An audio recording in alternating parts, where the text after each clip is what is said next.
Do you know many people are having trouble with identifying the ABS fuse in their car? Don't worry. In this video, we'll show you how you do this. Let's start. Step 1. Open the hood. Start by opening the hood of your 2008 Chrysler Sebring to locate the power distribution center. Step 2. Locate fuse box. Find the fuse box, which is typically located near the battery or along the inner fender in the engine compartment. Step 3. Open fuse box. Remove the cover of the fuse box to view the fuses and identify their positions using the diagram. Step 4. Identify fuses.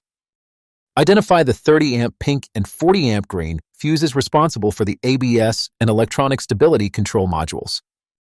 Step 5. Check and replace. Use a fuse puller to carefully check the fuses, replacing them if necessary to ensure the ABS function. With these steps completed, your ABS system should have the proper fuse support, keeping you safe on the road. Still need help? Visit our website for the complete manual. There you will also find questions and answers from other Chrysler users. Did you find this video helpful? By subscribing, you help us continue to answer users' questions. So, subscribe to our channel. Thanks for watching, and see you in the next video.